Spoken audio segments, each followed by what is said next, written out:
Godzilla का मतलब क्या है? यह सवाल खुद गॉडजिला को एक एग्जिस्टेंशियल क्राइसिस में डाल दे कि हो क्या तुम, क्या रिप्रेजेंट करते हो, तुम्हारा होना ना होना क्या दर्शाता है। यह सवाल किसी को भी डिप्रेशन में डाल सकता है। जहां गॉडजिला के संदर्भ में ही हमें इसे करीब से नहीं बल्कि दूर से ही ऑब्जर्व करना होगा, क्योंकि जब 1954 में शिरो होंडा ने दुनिया को सबसे पहली बार गॉडजिला दिया तो उनके देश ने खुद उन्हें काफी क्रिटिसाइज किया कि हमारा देश इतनी बड़ी आपदा से उबर रहा है, लोग सफर कर रहे हैं, अभी भाई खड़ा होना सीख रहे हैं, तो आपने इस आपदा को अवसर में बदल के भाई देश के लोगों को एक्सप्लॉइट करना शुरू कर दिया। जहां भाई किसे पता था कि गॉडजिला की यही सबसे बड़ी आलोचना उसकी सबसे बड़ी ताकत बन जाएगी। ओरिजिनली गोजिरा सिंबल बन गया न्यूक्लियर डिजास्टर और ह्यूमन काइंड की हेल्पलेसनेस का, कि जब एक राक्षस आसमान में से आग बरसाना शुरू कर देता है तो कुछ ना कर पाने की भावना होती क्या है, कीड़ा जैसा महसूस होने की भावना होती क्या है। आप कितने भी बड़े राव साव क्यों ना बन जाओ, कितना भी रौला मेंटेन करके क्यों ना घूमो, मगर वो एक शख्स तो जरूर हमेशा से एग्जिस्ट करेगा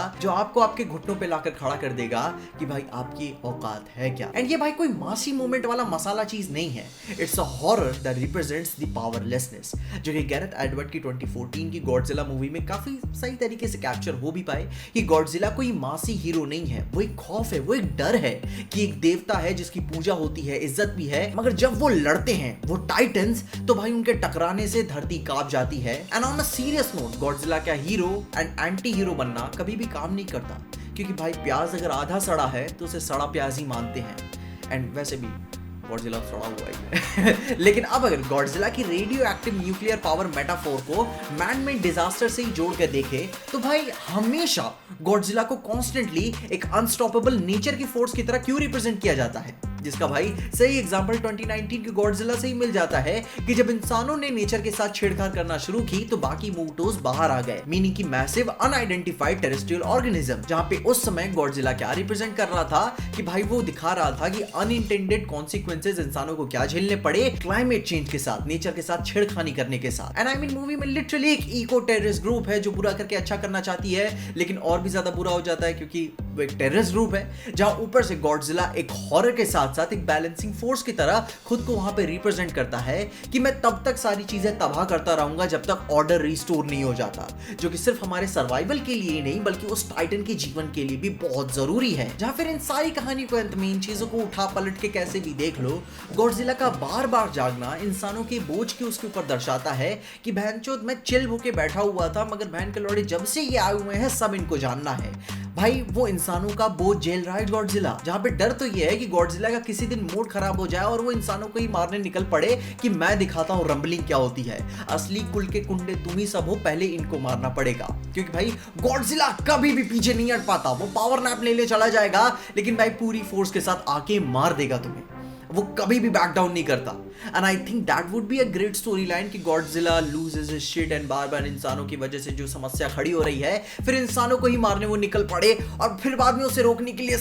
ऑलमोस्ट सारे टाइटन्स को एक साथ आना पड़े। काफी अच्छी मूवी होगी कि भाई गॉडजिला को जिस तरीके से हीरो एंटी हीरो जैसे हम मान रहे थे वो एंड में एक्चुअली में अपना सबसे बड़ा विलन बना, क्योंकि भाई मेरे मायनों में कॉन्ग एक्चुअली में किंग वाली क्वालिटीज रखता है, वो लोगों को सर्व करता है, उन पे राज करता है, जहां पे उसके उल्टी जगह डोमिनेंस एंड डिस्ट्रक्शन का प्रतीक तो गॉडजिला है। जस्ट लाइक भाई जंगल का राजा शेर होता है मगर वो अकेले हाथी से नहीं लड़ेगा, जहां आप चिल होके उसे छोड़ दो लेकिन उसके सामने भाई प्रधान बनने की कोशिश मत करो, क्योंकि जब वो अपना टेरिटोरियल बनना शुरू हो जाता है तो भाई वो औकात दिखा भी देता है कि top of the food chain actually में है कौन। जहां फिर वही बात आ जाती है कि गॉडजिला का जीतना ऐसा होता है कि भाई वो जीत तो गया लेकिन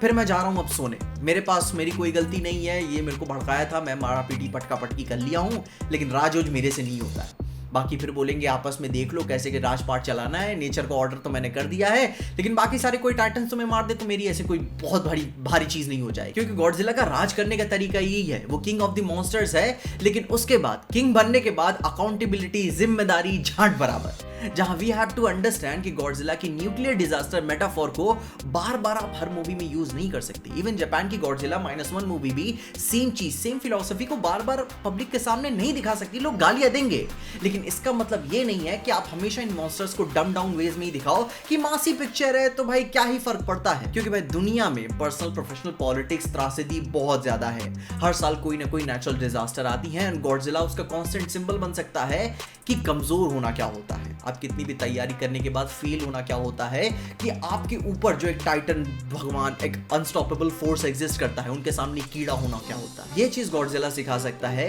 कि भाई नेचर की अनस्टॉपेबल फोर्स को रोका नहीं जा सकता, आपको हम्बल रखता है, चाहे आप कितनी भी तैयारी कर लो। मगर इसका मतलब ये नहीं है कि आप तैयारी ही मत करो, खुद को प्रिपेयर करो। एंड सबसे बड़ी बात, अपनी जगह जानो, क्योंकि हमेशा कोई ना कोई top of the food chain ऐसा तो रहेगा ही जो आपको आपकी औकात दिखा देगा। जिसको देखते हुए एक इंग्लिश फिलोसोफर की याद आती है, जो कि है थॉमस हॉब्स। उनके ही शब्दों में बोलूं तो भाई वो बंदा मानता था कि कभी भी इक्वालिटी एग्जिस्ट नहीं करती और ना ही आगे कभी भविष्य में करेगी, क्योंकि भाई ड्यू टू ह्यूमन नेचर, जहाँ पे भाई यहाँ गॉडजिला को लपेट के देखे तो उसके हिसाब से हमेशा कांस्टेंट कंपटीशन बना रहेगा, टॉप ऑफ द लाइन बने रहने के लिए वो हमेशा लड़ता रहेगा, तो इक्वालिटी कभी एग्जिस्ट करने ही नहीं वाली। वहीं पे इस कॉन्सेप्ट को एक्सटेंड करते हुए हॉब्स के लेविथन कॉन्सेप्ट के अनुसार इंसानों ने कॉन्ग के साथ भाई एक सांठगांठ बैठा ली, एक पीस कर ली कि भाई आगे चल के हम अपनी थोड़ी सी आजादी आपको दे देते हैं, लेकिन आप हमको प्रोटेक्ट करना। जिसके साथ साथ कॉन्ग आगे चल के गॉडजिला के साथ यही सोशल कॉन्ट्रैक्ट बना लेगा कि आप अपनी पूरी अथॉरिटी एक्सरसाइज कर सकते हो, मतलब कि डिस्ट्रक्शन कर सकते हो पीस लाने के लिए। इस बार क्या होगा कि अपन समझ रहे हैं कि डिस्ट्रक्शन हो क्यों रहा है, जहाँ पे भाई गॉडजिला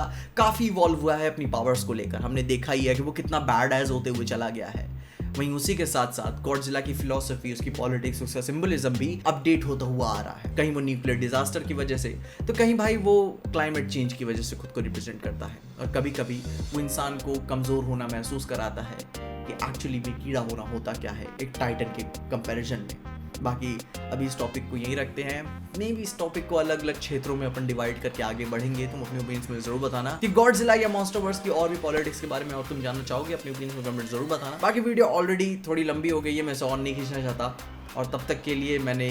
कॉन्ग की भी फिलोसफी के ऊपर बात की है, जिसके लिए आप मेरी वाली वीडियो जरूर चेकआउट कर लेना, तुम्हें सारी इन्फॉर्मेशन मिल जाएगी। मगर तब तक के लिए देखते रहिए पीजे एक्सप्लेन।